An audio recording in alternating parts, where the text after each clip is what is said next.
Welcome to Defense Briefing. The content of the briefing includes: Myanmar corruption case against two scapegoat generals shows cracks within junta.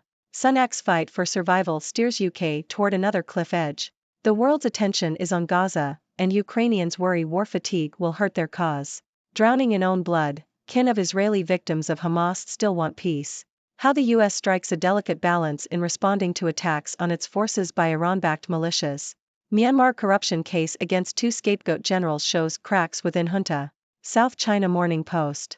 The ousting of senior military officers in corruption cases also indicates there is more trouble beneath the surface. In late October, the Three Brotherhood Alliance of communal and regional people's armies launched a set of coordinated attacks known as Operation 1027 on the Myanmar army. Sunak's fight for survival steers UK toward another cliff edge. Bloomberg. UK Prime Minister Rishi Sunak is facing a political crisis after the Supreme Court rejected his plan to deport asylum seekers to Rwanda. Sunak has proposed a new treaty to address the issue, but if this fails, he has suggested changing UK laws to allow the plan to go ahead. However, right-wing Conservative MPs are calling for the UK to withdraw from international human rights laws so that no court, domestic or international, can prevent deportation flights. This has reignited deep divisions within the Conservative Party. Sunak's strategy to legislate around the Supreme Court's ruling is likely to be blocked in the House of Lords, leading to potential delays and frustration within his party. Labour Party leader Keir Starmer extended his lead in the polls to over 20 points, exacerbating the crisis for Sunak. The clash over borders policy and the UK's international relationships could define the run-up to the next general election. Sunak has been facing internal disagreement and confusion on policy and strategy since coming to power, with differing views on how to approach immigration. The world's attention is on Gaza, and Ukrainians worry war fatigue will hurt their cause. Associated Press. As the conflict between Israel and Hamas in Gaza dominates headlines, attention on the war between Russia and Ukraine has significantly decreased. Ukrainians are concerned that this shift in global attention will result in less aid for their military, potentially damaging their ability to sustain the confrontation with Russia. The dynamics on the ground in Ukraine have changed compared to 2022, with the front line in some places remaining still. However, the war is ongoing, and Ukrainian troops continue to fight Russian forces. The slow progress of the counteroffensive and shortages of sophisticated weapons have caused frustration for Ukrainians. Additionally, political fights and divisions in the United States and the European Union have jeopardized additional funding and support for Ukraine. President Volodymyr Zelensky acknowledged that people in the world are tired of the conflict. Russian President Vladimir Putin may benefit from the attention being focused on the Middle East, as it diverts the spotlight away from Ukraine. Despite the decrease in attention, many Ukrainians believe that interest in their war will eventually return once the interest in Gaza subsides. Drowning in own blood, kin of Israeli victims of Hamas still want peace. Al Jazeera. The Israeli-Palestinian conflict has resulted in a significant number of casualties on both sides. The recent attack by Hamas on Kibbutz Be'eri in southern Israel killed around 100 residents. This attack has caused a shift in public sentiment in Israel, with many calling for revenge against the people of Gaza. However, some bereaved Israelis are advocating for peace and are determined not to let their losses be used to justify further violence. They argue that Israel's violent response to Hamas will not solve the conflict and will only result in more innocent deaths. These Israelis believe that peace can only be achieved through dialogue and peaceful negotiations. They argue that the cycles of violence and revenge that have characterized the Israeli-Palestinian conflict are not productive and only result in the suffering of innocent people. They believe that it is important to acknowledge the suffering on both sides of the conflict and to work towards a society that can work for everyone. How the US strikes a delicate balance in responding to attacks on its forces by Iran-backed militias. Associated Press. Since October 17, there has been a dramatic increase in attacks by Iran's proxies, operating under the umbrella name of the Islamic Resistance in Iraq. While most of the more than 6 attacks have been largely ineffective, at least 60 U.S. personnel have reported minor injuries. U.S. forces have been attacked 61 times in Iraq and Syria since October 17. The U.S. military has struck back just 3 times as the Biden administration tries to deter the militants without triggering a broader conflict. The latest jump in attacks began 10 days after Hamas' October 7 incursion into Israel. The bulk of the attacks on bases and facilities have been with one-way suicide drones or rockets. The attacks put the Iraqi prime minister in a difficult position.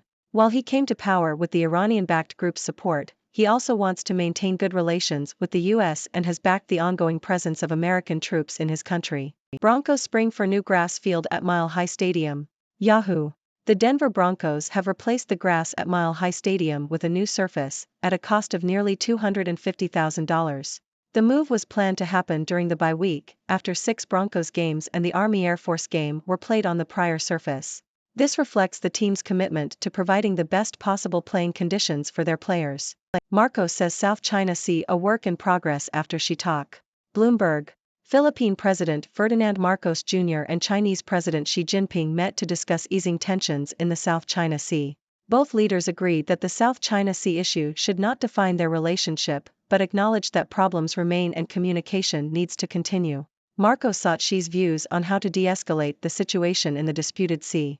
Tense encounters between Chinese and Philippine vessels in recent months strained bilateral relations. In addition to the maritime dispute, China and the Philippines are also facing issues such as stalled infrastructure funding. Ralph Fiennes on the politicians who inspired his Macbeth. BBC. Actors Ralph Fiennes and Indira Varma are starring in a new immersive production of Shakespeare's Macbeth that is being staged in warehouse venues rather than traditional theaters. The production aims to take audiences out of their comfort zones and create a more powerful and provocative experience. The set is designed to look like a contemporary war zone, with a mock battlefield that the audience must walk through before taking their seats. The production is being staged at the Depot in Liverpool, a venue that was originally built as a film and TV studio but has been converted into a theatre for the run of Macbeth. The production will then move on to similar spaces in Edinburgh, London, and Washington, D.C. Fiennes, who plays the title role, said that the production is intended to give audiences a sense of the devastation and chaos of war. Varma, who plays Lady Macbeth, said that the immersive staging creates a different kind of experience for theatergoers. The production aims to explore themes of power and ambition, and Fiennes said that the play's message resonates more powerfully in an environment where the audience is taken out of their comfort zones. Australia chides unsafe conduct after Navy divers injured by Chinese sonar. South China Morning Post. Australia has expressed its concerns to China after an Australian Navy vessel was involved in an unsafe and unprofessional interaction with a Chinese warship, leaving Australian military divers injured, the government said on Saturday. The incident occurred on November 14 when the HMAS Toowoomba was conducting a diving operation to clear fishing nets from its propellers in Japan's exclusive economic zone. Despite notifying the Chinese warship and requesting that it keeps clear, the destroyer approached at a closer range and operated its sonar in a manner that posed a risk to the safety of the Australian divers, according to Defence Minister Richard Marles. APEC leaders divided on Ukraine and Gaza wars, but back WTO reform. Japan Times.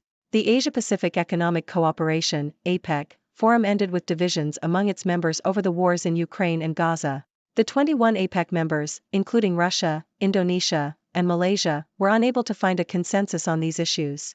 However, they did express their support for reforming the World Trade Organization. The summit was dominated by a meeting between U.S. President Joe Biden and Chinese leader Xi Jinping, which aimed to ease tensions between the two countries. Dear viewers, I am Dr. Six, your resident observer from the 6 Degree World. Today, I bring you a mix of news from around the globe that highlights both political and social issues. Let's dive in.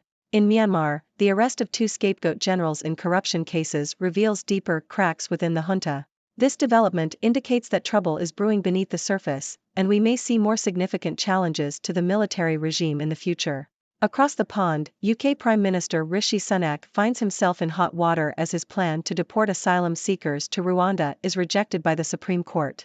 Sunak's fight for survival is steering the UK toward another cliff edge, with right-wing Conservative MPs calling for a withdrawal from international human rights laws.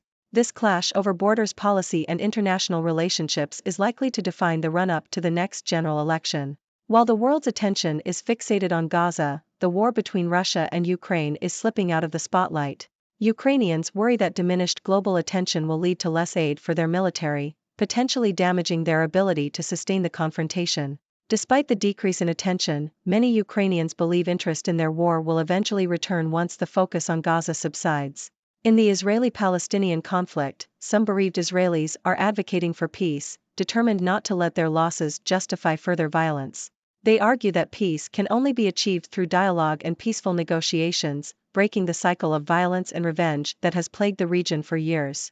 Moving on to the United States, the delicate balance of responding to attacks by Iran-backed militias is a challenge for the Biden administration. While the U.S. military has been targeted numerous times, they have been cautious in their response to avoid triggering a broader conflict.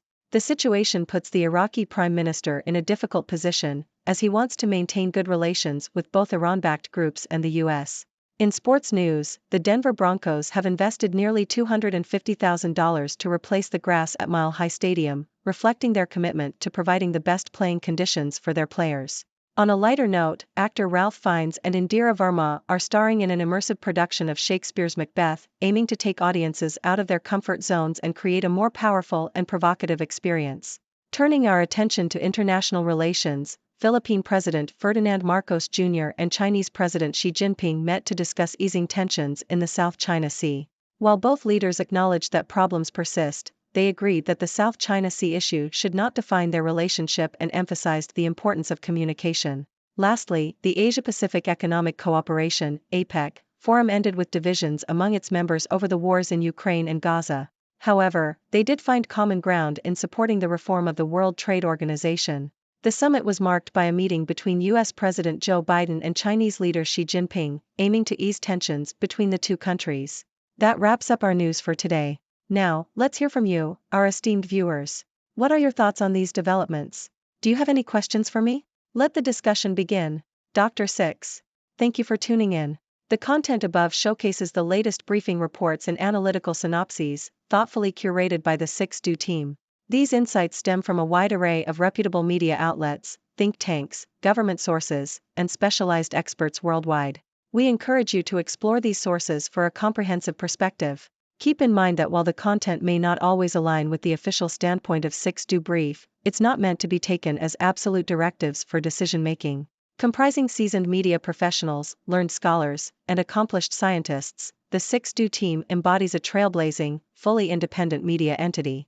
To customize 6Do Brief to meet your professional needs, you have the option to subscribe to a diverse array of briefings on our website, 6dobrief.com. Regardless of your location, you can conveniently receive 6Do Brief via email.